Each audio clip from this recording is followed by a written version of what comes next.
Bueno, ahora vamos a presentar al doctor Fernando Pineda, que es del país hermano aquí chileno, que es un cardiólogo intervencionista, distinguido de su país y aquí de Sudamérica, y va a representar el simposio de Medtronic, el implante valvular aórtico percutáneo.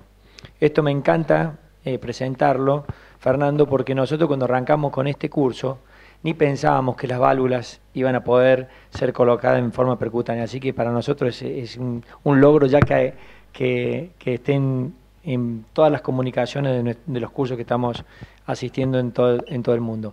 Gracias. Bueno, a 13 años del inicio estamos tratando de resolver los desafíos de lo que es el implante de válvula aórtica percutánea. Voy a tener que pasarlo yo, no importa. Esos son mis conflictos de intereses. En abril del 2002, año 2002, el doctor Alain Crivier realizó la primera implante exitoso en seres humanos de la válvula aórtica, y desde ese momento hasta lo que estamos viendo hoy día en el 2015 ha evolucionado mucho la técnica. Como ustedes bien saben, las indicaciones son internacionales a quienes se deben postular para el implante de válvula aórtica. Pero quiero hacer destacar en esta diapositiva la evaluación del Heart Team, esa evaluación de grupo complementario entre cirujanos, especialistas en imágenes, cardiólogos intervencionistas y cardiólogos clínicos, quienes son los que en definitiva, en base a los criterios internacionales, quienes son postulantes a esta técnica, ya que pueden ser pacientes con STS bajo, pero con otras comorbilidades que lo hacen que el implante por vía quirúrgica sea inviable. Por eso es tan importante la evaluación de los equipos. Primero les quiero comentar sobre este estudio, que es el estudio CoreValve Evolute-R, que en el fondo es hacia dónde va esta presentación. CoreValve Evolute-R es el nuevo diseño de la válvula CoreValve que ustedes muy bien conocen, y con este estudio se quiso realizar y conocer cuál era la performance del implante de esta nueva válvula en varios centros de Australia, Nueva Zelanda y el Reino Unido, utilizando la válvula de 26 y 29 milímetros. Los endpoints primarios, como todos estos estudios, eran todas las causas de mortalidad y los accidentes cerebrovasculares, y endpoints secundarios eran los implantes a primer intento, según el VARC-2, y el porcentaje de pacientes que presentaran reflujos periprotésicos moderados y severos. Como en todos los estudios, ustedes pueden notar que la población era una población tipo, mayor de 80 años, mujeres principalmente en 2/3, me imagino que la estadística acá en Argentina debe ser similar, y el STS, un STS bastante elevado de 7. Los outcomes que se pudieron registrar a 30 días, del procedimiento, discúlpenme, fue que los pacientes se realizaron un alto porcentaje con anestesia general. Los accesos fueron principalmente femorales y se realizó en casi un 97% de las oportunidades predilatación valvular. Hecho, tema, o mejor dicho, acción que estaba en franca retroceso de acuerdo a los últimos estudios, o estudios que ya llevan unos 3-4 años y que muchos de nosotros habíamos implementado en no realizar predilatación. Y ya les voy a dar por qué el comentario. Otro tema importante fue la profundidad de implante en el seno izquierdo, en el seno no coronariano, disculpen, 3.9, y en el seno izquierdo de 4.9, bastante ajustado. Cuando uno quería ver la performance clínica, podemos ver que no hubo mortalidad durante el procedimiento. El 98% de las veces hubo un correcto posicionamiento de la válvula, las mediciones de las gradientes fueron adecuadas, y acá hay un número que llama mucho la atención, y que fue que, según el VAR-2, en el primer intento de implante hubo solamente un 78%. Eso llama la atención, ya que un 78%, ya que la correcta posición fue en un 98%. ¿Qué pasó con ese 20%? Bueno, ese 20% fueron pacientes que, como esta válvula, y les voy a mostrar, tiene la capacidad de recapturarse, fueron 20%, 12 pacientes que se recapturó la válvula y se reimplantó en el mismo intento con éxito. Algo que no podemos realizar con el sistema Accutrack.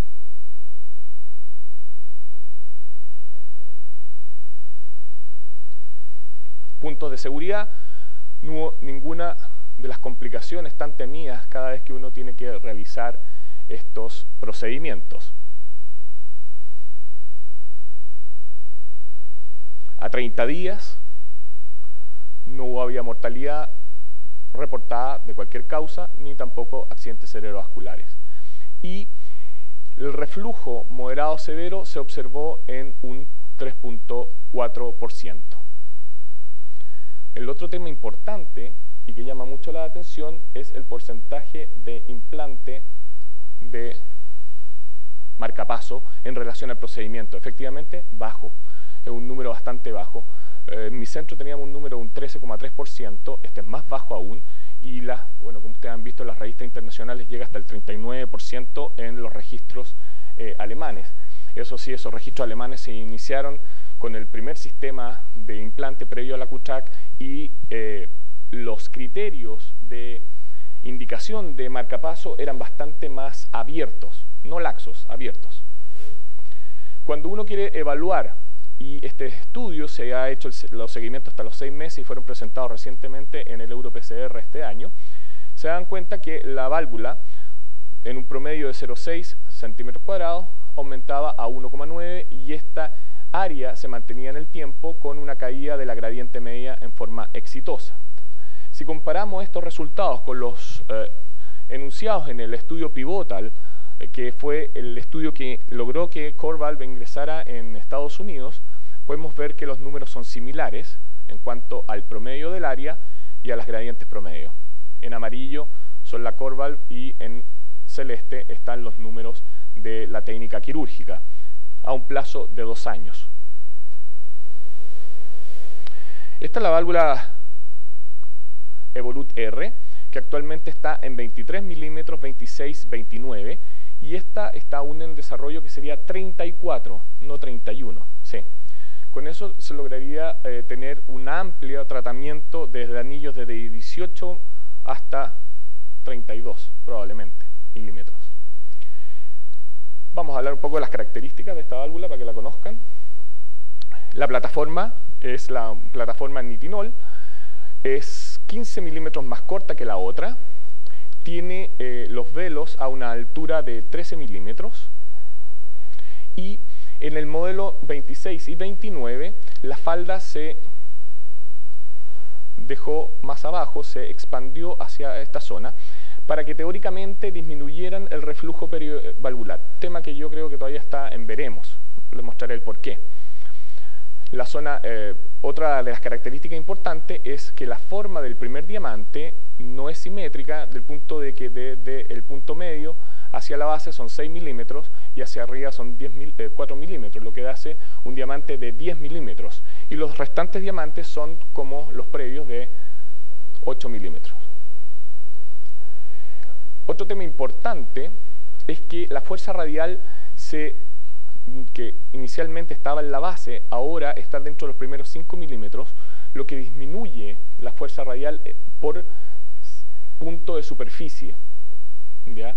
Por punto de superficie. ¿Eso qué significa? Que al distribuirse en esta zona, disminuiría el impacto sobre el aparato de éxito conductor, disminuyendo la incidencia de marcapaso, que fue lo que se vio clínicamente, ¿ya?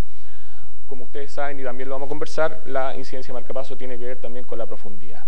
Esta es la válvula en la cual previo al implante, una vez que es montada por el equipo de técnicos de Medtronic, uno debe fijarse que los nodos estén correctamente alineados, que no hayan strat que estén, por decirlo, dado vuelta con alguna imagen, y en esta zona donde está el sistema de paletas estén correctamente alineadas como se ve ahí. Este es un ejemplo que hay una paleta mal alineada en esa zona. Acá se puede ver que algunos de los strat no están correctamente compactados dentro de la vaina. Y ahí hay otro ejemplo de una paleta que está incorrecta. Si llega a suceder cualquiera de estas situaciones, la válvula tiene que desarmarse nuevamente y remontarse, porque esta es la única forma de que ustedes pueden lograr un correcto implante y o recaptura si es que necesitan. Otro de los cambios importantes fue la reducción de los French del sistema de de montaje y de deployment, donde de 18 frames, que es el sistema actual de AcuTrack, que en verdad son 22 frames de borde a borde externo, disminuyó a 14 frames, que pasa a ser 18, lo cual clínicamente nos da la posibilidad de poder tratar ahora con accesos de 5 milímetros y no 6 milímetros, que era el borde, se podría decir estirando, no sé si ustedes usan estirando el elástico, ¿ya?, que se utilizaba actualmente. Este es el sistema donde la cápsula, donde está la válvula, es de 18 French, el cuerpo es de 15 y trae un introductor. Ya no necesitamos utilizar otro introductor, solamente si es que hay que hacer pre y postdilatación, sino que trae un introductor que es de 14 French, que es el que está en esta zona y que se avanza junto con el sistema. Eso le da un poquito, al inicio, cuando uno comienza, le da quizás un poco de mayor trabajo, pero es un paso bastante fácil de llevar adelante. Y el sistema de deployment es un sistema bastante fácil, incluso ahora trae flechas para que sepamos bien hacia dónde tenemos que girar la válvula, para uno u otro lado. Esto es lo que es en acceso vascular. Este es el sistema con AcuTrack, con una vaina de 18 French, donde uno tiene que hacer ciertos niveles de tensión de cuerda o de guía, como decimos nosotros en Chile, para poder ingresar, y podemos ver, discúlpenme,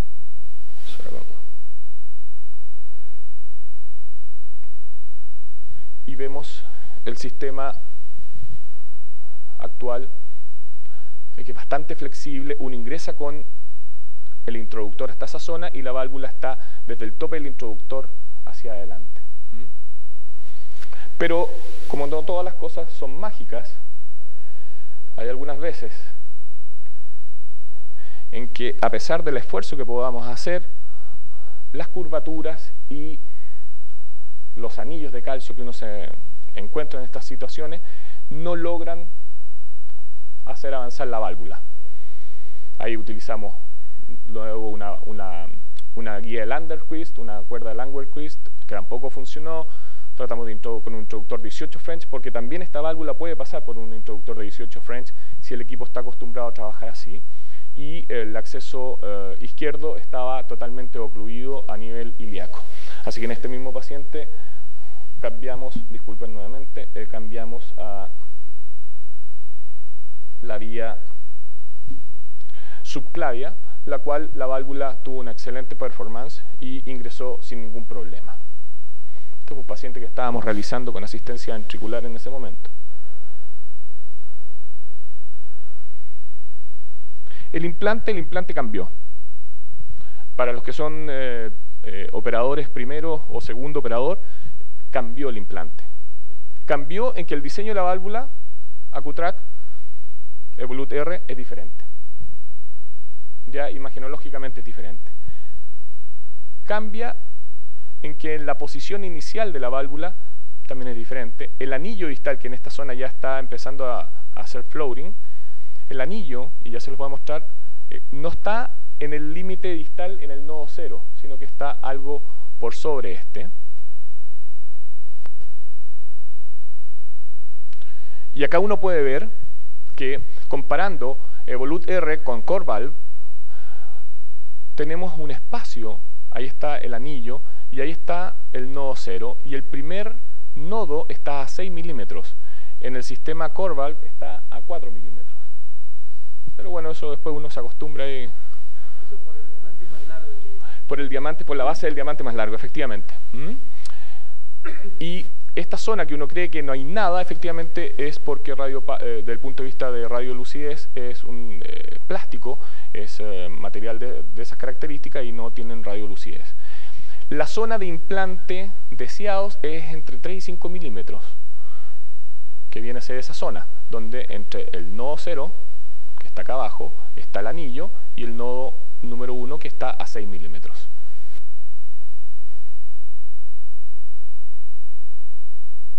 El manejo de la guía, cuerda. El manejo de la guía cambió y volvimos nuevamente a cómo era el sistema CoreValve. No sé si ustedes tuvieron la oportunidad de utilizar el CoreValve, el primero, que era el original, en donde el primer operador era quien profundizaba o externalizaba la válvula solamente traccionando el sistema. Luego entramos en el sistema Accutrack, en que la cuerda era quien daba la estabilidad al sistema, y uno ingresaba más cuerda o retiraba más cuerda para que el sistema se profundizara o se superficializara con respecto al anillo.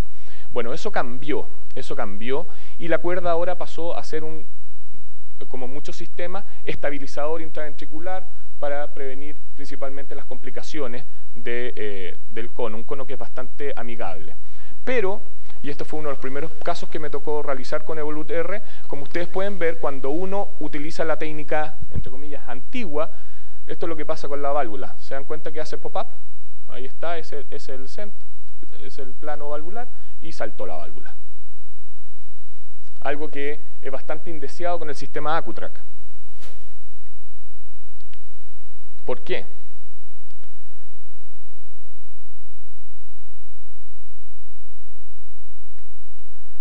Porque eso es lo que tenemos que hacer con Accutrack.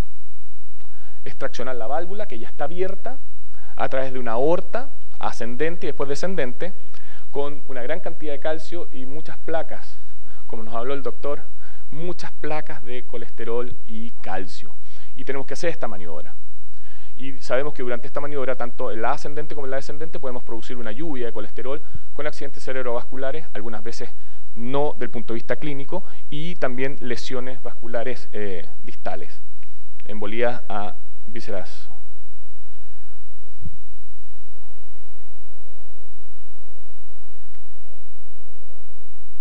Y también el otro problema era la recaptura a nivel ilíaco. Tenemos que retirar la vaina, esperar que la arteria ilíaca logre compactar esta válvula. No sé si ustedes utilizan o no suero frío a través de la misma vaina.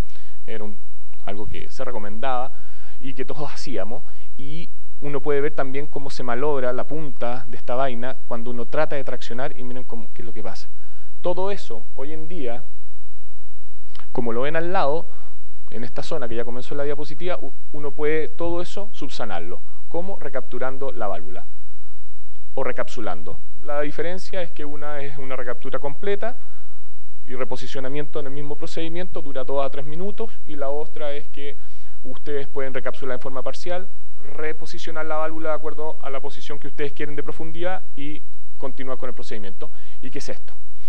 ¿Por qué se logra? Porque la cápsula ahora tiene un anillo, está cubierta con una malla de nitinol, y eso le da mucha fuerza para vencer esta fuerza radial que tiene la válvula al estar desplegada por la temperatura del cuerpo, y que el nitinol tiende a expandirse. Bueno, con esta nueva cápsula se logra eso.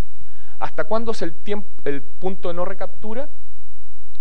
Cuando uno ve este anillo que se va acercando a esta zona, que es la zona donde están las paletas de compresión, uno se puede dar cuenta de que al llegar a esta zona, o sea, 3/4 de la válvula abierta, tanto a nivel del mango, o sea, una sensación táctil como auditiva, uno escucha un cracklet, y este craqueteo indica que ya están llegando a la zona de no retorno en cuanto a la liberación definitiva de la válvula. Mientras ustedes estén en esa zona, pueden recapturar la válvula. ¿Cuántas veces? Por empresa, por recomendación de Medtronic, 3 veces. Algo que también cambió fue la liberación. El problema de Accutrack, que es súper bueno, no es que uno esté tirando por la basura el sistema Accutrack, muy bueno. Todos trabajamos muchos casos con ese sistema y con bastante éxito con los pacientes. Es que la válvula tenía un sistema metálico en base a un gancho de plástico, y por la misma tensión el metal socavaba el plástico, y eso hacía que muchas veces fuera muy complejo poder liberarla en forma definitiva, y uno tenía que hacer maniobras de tracción positiva o negativa, y de esa forma, con rotación horaria o antihoraria, lograr de que se soltaran en forma definitiva los ganchos. Y el otro tema era que, y en este caso no se ve porque acá, como ustedes ven, la tensión ha sido totalmente liberada de la cuerda, ven que no hace un gran salto, entre comillas, de la válvula para su posición final. Acá no hace un gran salto. En el nuevo sistema que tiene este sistema de pocket y frame de las paletas, que es metal con metal, hace que su deployment sea muy suave, y de esa forma no salte el sistema, ni tampoco ustedes tengan que después luchar, entre comillas, para poder soltar el sistema unión. Marcapaso y profundidad. Esta es una Core Valve Evolut que me tocó proctorizar en Centroamérica y está excelente la posición, a pesar que el pigtail se les fue un poco hacia arriba, pero ustedes se pueden dar cuenta que uno puede lograr esos lujos hoy en día, entre comillas lujos, porque el deployment es mucho más controlado y eso permite que uno pueda obtener mejores profundidades. Esta estaba como aproximadamente a 4 milímetros. ¿Por qué es tan importante esto de la profundidad? En este estudio, el mismo estudio de Evolut-R, se dieron cuenta que los pacientes que tuvieron marcapasos que están en rojo, principalmente fueron en todos los casos que el implante fue mayor a 6 milímetros. Y entonces, con implantes bajo 5 milímetros, la tasa de marcapasos fue muy baja. ¿Ya? Cada uno de estos nodos muestra tanto el implante del nodo no coronariano y el izquierdo. Y era con un P bastante significativo. A los 6 meses, si uno quiere ver los pacientes que fueron implantados a menos de 6 milímetros, fueron 18%. Estamos hablando de una población bastante baja, 60 pacientes, y con indicación 1 y 2 de marcapaso un 14%. Si uno quiere ver los pacientes que fueron implantados a más de 6 milímetros, fue un 31% de los que estuvieron sobre 6 milímetros, y esos pacientes con indicación clase 1 y 2 de un 22,3%. Lo que obviamente la profundidad de la válvula sí tiene mucho que ver con lo que es la necesidad de marcapaso posterior, a pesar de que son pacientes bastante añosos y que muchas veces su sistema de éxito conductor ya viene con alguna alteración, y uno a profundizar la historia clínica, la anamnesis con él, se da cuenta que el paciente ya ha tenido fenómenos previos de síncope y algunos otros fenómenos que son indicativos de marcapaso, no por el tema de la válvula, sino que por problema de éxito conductor. Pero al mismo tiempo, cuando uno compara la estadística de pacientes en cuanto a su mortalidad total de pacientes con o sin marcapaso, nos damos cuenta que el marcapaso no es, como en algún momento se creyó y se planteó, significativo de aumento de mortalidad. Cuando uno ve los endpoints a los 36 meses, en cuanto a la seguridad, llama mucho la atención, bueno, complicaciones vasculares, bajo un 10%, eso es bastante bueno, y marcapaso un 11,7%, que es bastante bajo, y aumenta un 13%. La mayoría de esas veces son pacientes, como les dije, que tenían historia previa. Baja la mortalidad, los accidentes vasculares y marcapaso. El reflujo periovalvular, otro tema que yo creo que es importantísimo hoy en día y que creo que no está totalmente resuelto con esto de que la falda de la válvula haya sido extendida hacia su base en los modelos 26 y 29. Este es un caso que nos tocó realizar en una clínica en Santiago, y posterior al implante, este era un paciente que con mucho calcio, pero se decidió no predilatar. A decir verdad, sobre la predilatación, yo en lo personal dejo que cada centro siga haciendo lo que cree que tiene que hacer de acuerdo a la experiencia que tiene con la predilatación.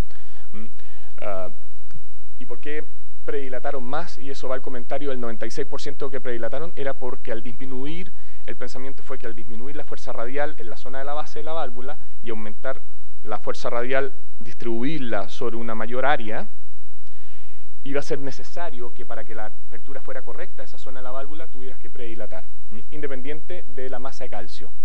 Pero ahí podemos conversar un día entero de para qué sirve la predilatación, pero eso lo podemos dejar para otra oportunidad. En este caso, el paciente efectivamente tenía una presión diastólica de 30 milímetros de mercurio. El ecocardiografista transesofágico nos decía que tenía un reflujo de un 30%, que era bastante significativo, y la ortografía mostraba un reflujo bastante significativo, sobre todo por a través del seno no coronariano. A pesar de que esta es una imagen bidimensional, uno sabe que la mayoría de las veces el reflujo se da por el seno no coronariano, por la compactación. Y cuando hace uno una rotacional, se puede dar cuenta de que, cuando comienza, se da uno cuenta en esa zona, que la válvula no está correctamente expandida en esa zona y que es por donde está filtrando principalmente el medio contraste, y en este caso nos da toda la signología. Del punto de vista del performance de la válvula, al tener 13 milímetros de altura con respecto a su base, al estar en los 13 milímetros, la gradiente era prácticamente menor a 5 milímetros. O sea, el punto de vista funcional de gradiente estaba correcta, pero desde el punto de vista del reflujo había un problema. Esperamos los 20 minutos adecuados, etcétera, no pasó nada, Así que lo que se decidió fue hacer una postdilatación. Este era el diámetro mayor me parece que era 26, 28 y se usó un balón de 26. Y como el paciente ya han utilizado mucho medio contraste, se decidió ver eco y fin de diástole. A decir verdad, puse fin de diástole mayor a 50, estaba cerca de 60 en ese momento, y el ecocardiografista dijo que el reflujo había disminuido en forma significativa a menos de un 5%, y si uno ve esta imagen se puede dar cuenta de que ahí la zona que estaba infraexpandida ahora sí todavía queda con una marca, pero se selló el reflujo, que es lo que uno busca. Cuando ve la estadística de este mismo estudio, el CE Market de Evolut-R, se da cuenta que los números son similares a los descritos previamente. O sea, el reflujo aumentó, los pacientes efectivamente aumentan los pacientes sin reflujo leve es bastante poco, pero los pacientes con reflujo moderado, no severo, igual era un 7,4% a los 6 meses, y cuando lo comparamos con las tablas del pivotal, uno se da cuenta que si sumamos al año, son similares, 7,4, 6,4, son similares al reflujo. Así que el tema, yo creo que es un tema aún no completamente resuelto. No hay, en ese grupo pequeño, no habían reflujos severos, pero sí moderados. Así que es un tema que yo creo que aún no está resuelto. Bueno, y con esto quise darles una pincelada de lo que era este nuevo sistema Evolut-R que yo sé que van a tener dentro de un par de meses, y invitarlos a que crucen la cordillera y vayan a conocer también Chile, que también al igual que Argentina es bastante bonito. Muchas gracias.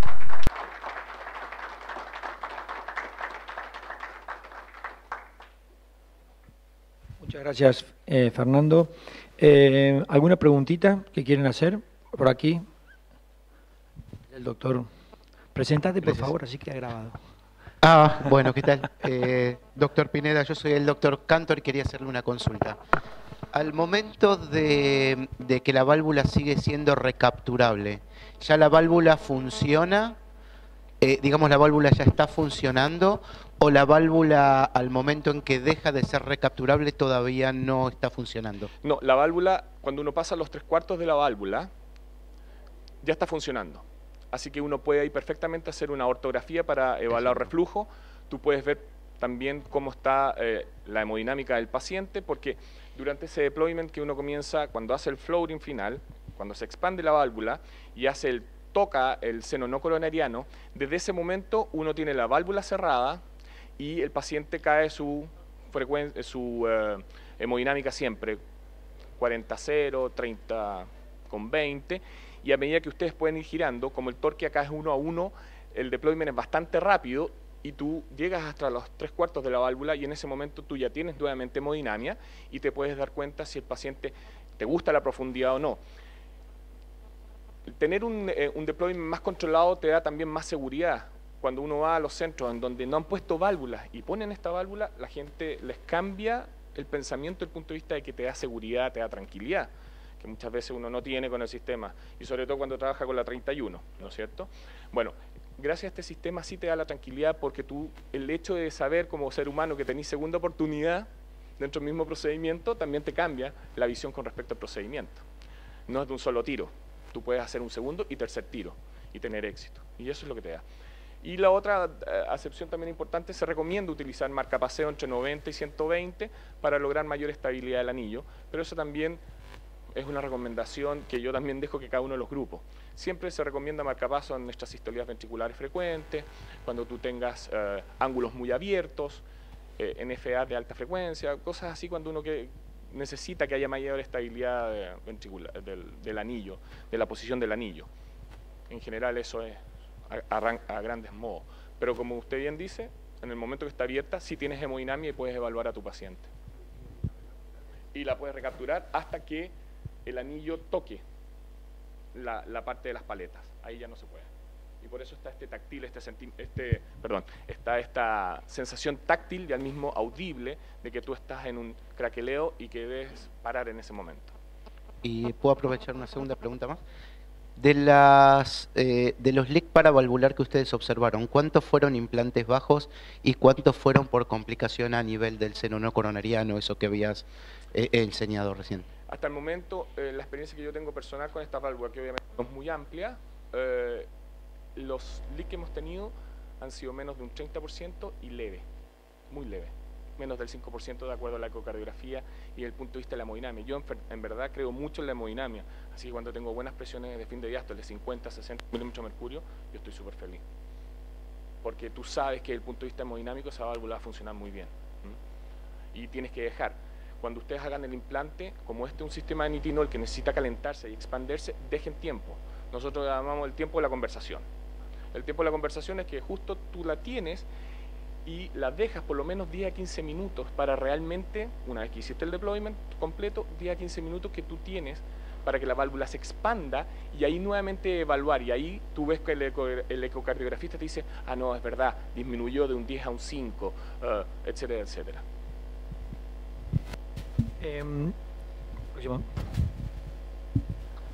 Tengo una pregunta. La válvula, ustedes veo que Medtronic trabajó sobre todo lo defectuoso de la válvula, la pueden reposicionar, liberarla es más fácil, el acceso. ¿Este nuevo diseño contempló el tema de la altura coronaria? ¿Hay algo que haya modificado que vos notes que puedas implantar con coronaria más baja? El tema de las coronarias, la revisión da que el sistema Edwards, bueno, más que decir, las balones expandibles tienen mayor tasa de oclusión coronaria, principal del seno de las coronarias del lado izquierdo, de acuerdo a estadística, un tema estadístico. La core valve es más izquierda, la autoexpandible, la balón expandible es más seno derecho, pero el tema va ahí en que se sigue recomendando sobre 10 milímetros al menos. Hemos hecho implante más bajo, pero ha sido porque tenemos senos grandes. Si tú tienes un seno de 30 milímetros de promedio, tú sabes que la fisiopatología de la obstrucción va a ser porque el velo se abre y se abre con su material, ¿no es cierto?, cálcico, y eso se recoge sobre el seno y de esa forma tú sabes que puede ocluir o no, y también va a depender cómo es el nacimiento de las coronarias. Hay ciertas coronarias que tienen nacimiento que la probabilidad es muy alta versus otras coronarias que por tener nacimiento casi en bastón de pastor, tú sabes que no, la tasa va a ser mucho menor. Eso es, pero el diseño contempló que mantener estos anillos grandes, estos diamantes grandes, cosa que fuera fácil cateterizarlos posteriormente. Muchos de estos pacientes han hecho síndromes posteriores y hay que entrar a cateterizar y no hay complicaciones desde el punto de vista del cateterismo y de lograr posicionarse canular en forma correcta en el ostium. En tu experiencia, Fernando, ¿te gusta más la vía femoral o subclavia para implantar la válvula? Femoral. ¿Te gusta más femoral? ¿Y a vos te gusta predilatar? No. ¿No te gusta predilatar? No. Yo creo que este concepto de predilatar viene también de la angioplastía. En muchos nos sentimos más seguros avanzar un dispositivo cuando nos abrimos camino, hacemos camino al andar, digamos, cuando predilatamos, porque parece que además fracturar todo este calcio genera como una circunferencia más ordenada para el implante de la válvula, pero vos te parece que eso no va. Lo que pasa es que esta válvula es una válvula que está a nivel supraanular. Hoy día por cosa de tiempo nos traje varios casos que tenemos que a nivel infraanular la válvula no está correctamente expandida, pero sí, como en el caso este que no quedó correctamente expandida, pero sí la válvula quedó desde el punto de vista funcional perfecta. Entonces, además el concepto de predilatación, nadie predilata 1 a 1, todos predilatan con 18, 19, o sea, los más agresivos creo que usan 20, ¿no es cierto? Cuando ya están muy agresivos. Estamos hablando de anillos de 26, 28 y tú vas a estar predilatando con 20. Yo entiendo eso. Entonces, frente a ese concepto hay ahí una gran discusión. Además, con la predilatación puede aumentar los accidentes vasculares. Hay toda a pesar de que no se ha logrado demostrar eso en base a la estadística, siempre hay un pensamiento. Yo, en lo personal, creo que los grupos deben seguir haciendo lo que han hecho siempre, ¿ya? Y mantenerse, y cuando pasen los 200 casos, ahí cada grupo ya tomará sus decisiones si quieren hacerlo con sedación, si quieren hacerlo con puro eco transtorácico, eso ya depende de cada uno. Pero creo que inicialmente en la curva de aprendizaje, que es bastante lenta, uno debe tratar de realizar siempre lo mismo, y si predilato, seguir predilatando. ¿Por qué? Porque también a uno le da la seguridad como operador, y eso es importantísimo. ¿Alguna preguntita más? Bueno, muchísimas gracias, Fernando.